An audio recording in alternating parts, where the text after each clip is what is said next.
Halo, warga sekolah. Apa kabar kalian semua? Semoga baik-baik saja. Kembali lagi di sekolah horor. Di episode kali ini menceritakan tentang hantu di lorong sekolah bagian pertama. Cerita ini bersumber dari Bri Story. Selamat mendengarkan.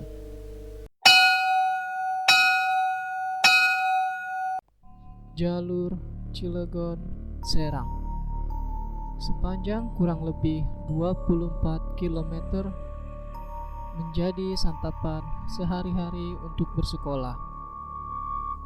Pulang pergi jadi nyaris 50 km. Semasa SMU, sekolah gua cukup jauh dari tempat tinggal. Rumah di Cilegon, sedangkan sekolah di kota Serang. SMU gua adalah salah satu SMU unggulan yang ada di Banten.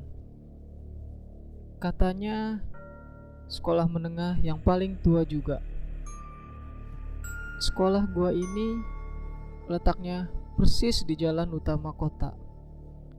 Nyaris semua trayek angkot lewat di depannya. Dekat dari mall, dekat juga dengan pasar yang paling terkenal di Serang, yaitu Pasar Royal. Zaman gua dulu, gedungnya belum seperti sekarang, masih jadul. Baru direnovasi total beberapa tahun setelah gua lulus. Sekarang sudah bagus, bertingkat pula. Tipikal sekolah lama. Gedungnya melingkar, berbentuk 4 persegi panjang. Di tengahnya ada lapangan multifungsi.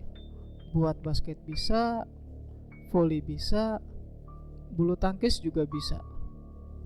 Gobak sodor kadang bisa. Ya macem-macem. Gerbang masuk berada paling dekat dengan jalan raya. Gak punya tempat parkir luas, hanya muat beberapa mobil dan motor aja. Lagi pula, waktu zaman gua, jarang banget siswa yang bawa motor ke sekolah, apalagi mobil. Kami biasa menggunakan angkutan umum. Setelah pintu masuk, lalu masuk ke lorong besar, yang sebelah kirinya ada ruang kepala sekolah, sedangkan sebelah kanannya ruang apa gua agak lupa. Baru habis itu kita bisa lihat lapangan luas di tengah-tengah sekolah.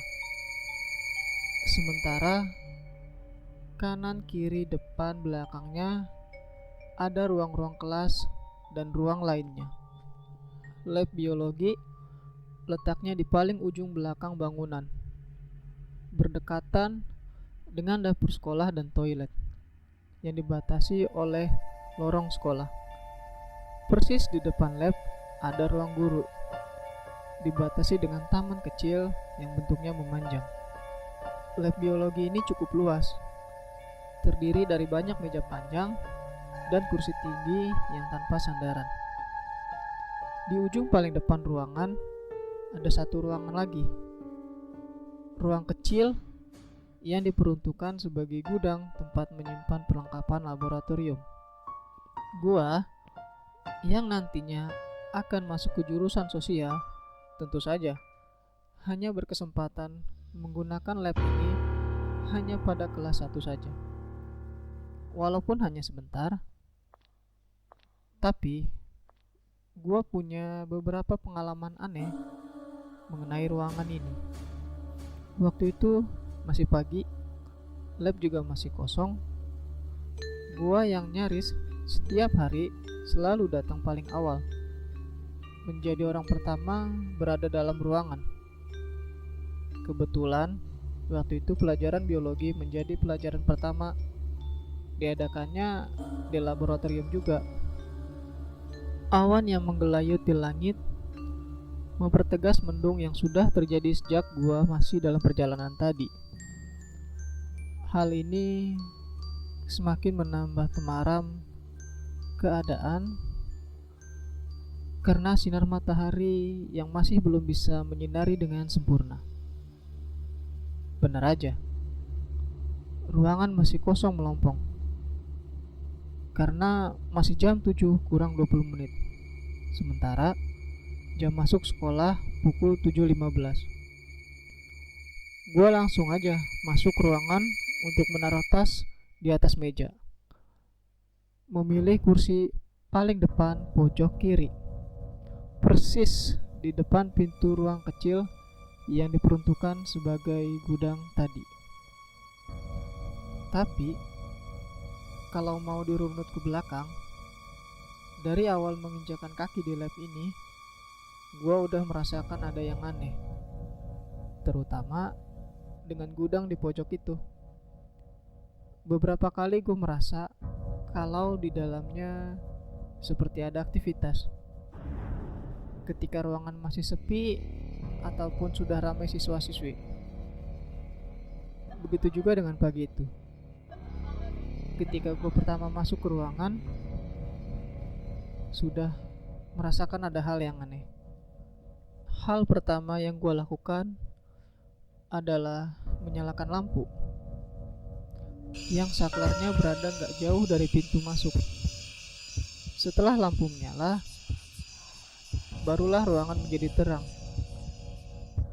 Tapi tetap masih seperti malam karena di luar cukup gelap akibat mendung tadi. Berjalan ke sudut ruangan untuk menaruh tas. Pada akhirnya gue harus lewat depan pintu ruang kecil. Saat itu gak terjadi apa-apa. Tapi ketika tas sudah berada di atas meja dan posisi gue membelakangi pintu ruang kecil, gue mendengar sesuatu.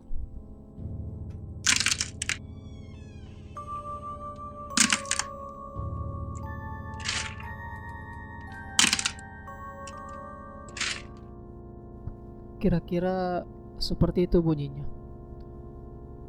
Gue langsung balik badan dan memperhatikan pintunya. Suara apa barusan? Pertanyaan itu yang ada di dalam benak. Kemudian hening, gak terdengar apa-apa lagi. Namun, gue terus memperhatikan pintu ruang kecil. Beberapa saat lamanya, gue masih berdiri diam. Sampai akhirnya, bunyi itu pun muncul lagi.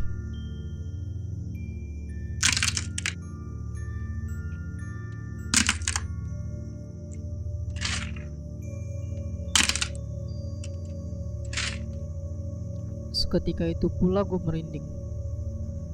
Perasaan tiba-tiba jadi gak enak. Langsung ambil langkah cepat keluar ruangan.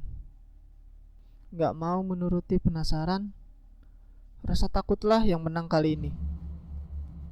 Memasuki jam 7 pagi, teman-teman siswa-siswi mulai berdatangan. Sekolah pun berangsung ramai.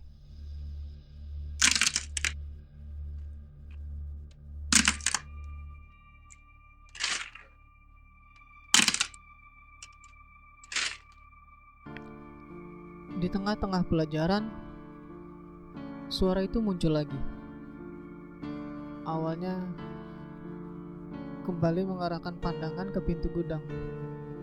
Tapi setelah beberapa kali bunyi itu terdengar, gue memutuskan untuk mengabaikannya. Pak Dartoyo, yang waktu itu sedang mengajar di depan kelas, seperti gak mendengar apa-apa. Mungkin karena bunyinya itu terlalu kecil. Tapi harusnya beliau mendengar juga, karena jarak mejanya gak jauh dari pintu gudang.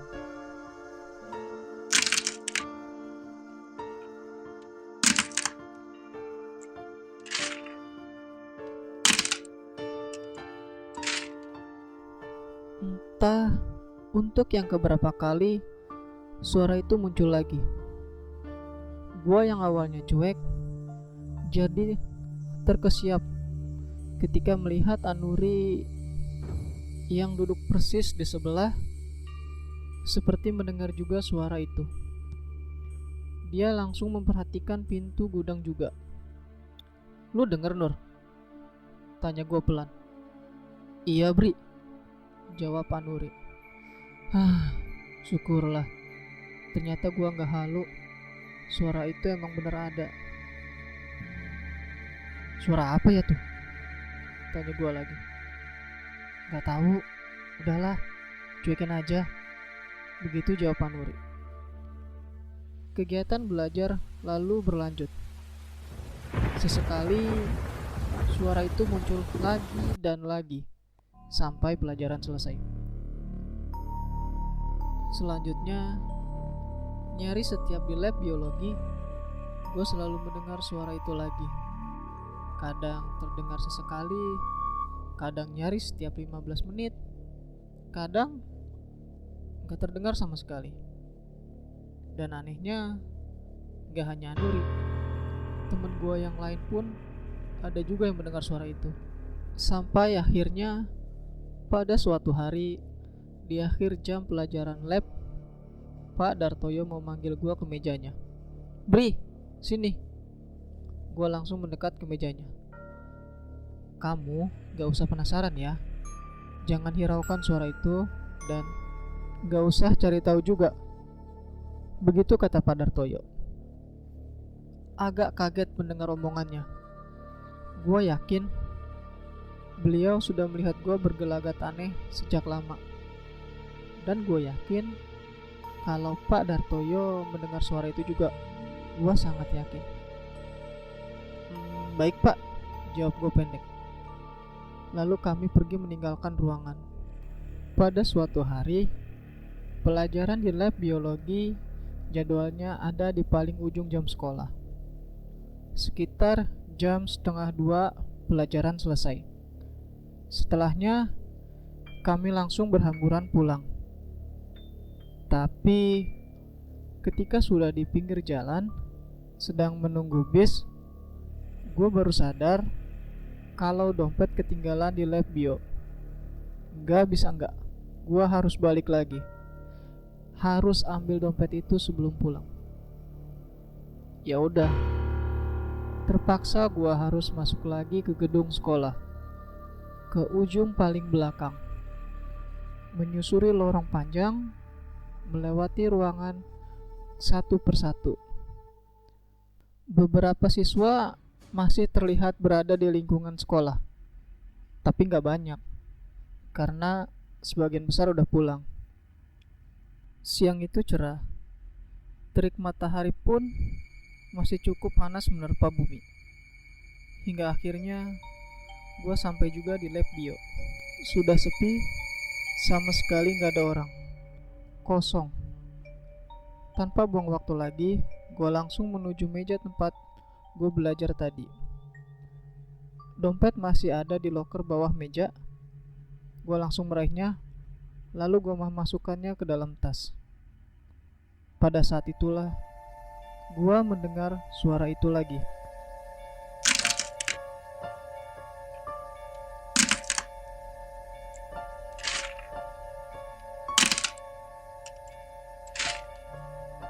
Duh, kenapa ada bunyi itu lagi sih?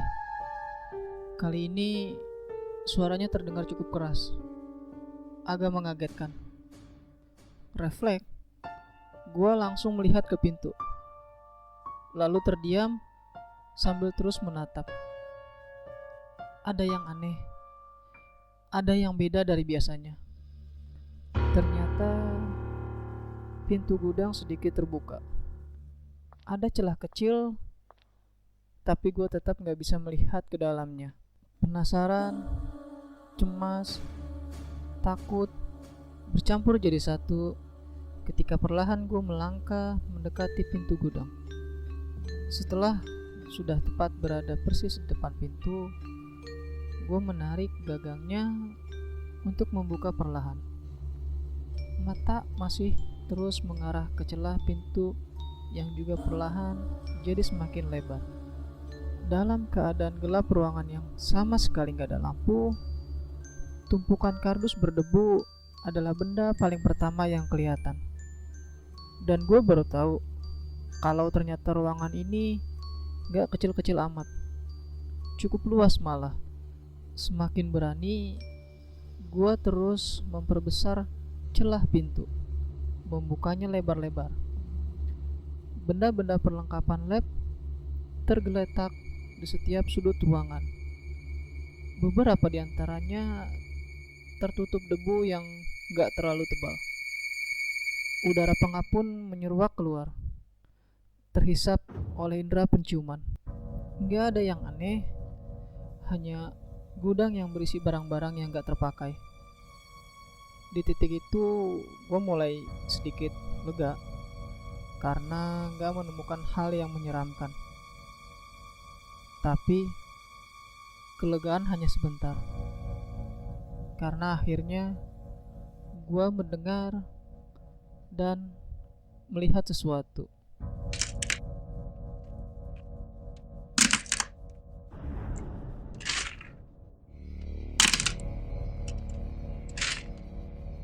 Iya, kedengaran lagi. Kali ini suaranya lebih keras karena pintu dalam keadaan terbuka lebar. Seketika itu juga mata gue mencari sumber suara. Pencarian gak memakan waktu lama, karena akhirnya gue tertarik untuk memperhatikan sesuatu yang bergerak-gerak di sudut belakang ruang. Warnanya putih. Benda itu menggantung, ujung atasnya mengait pada satu tiang. Tahu benda apa itu?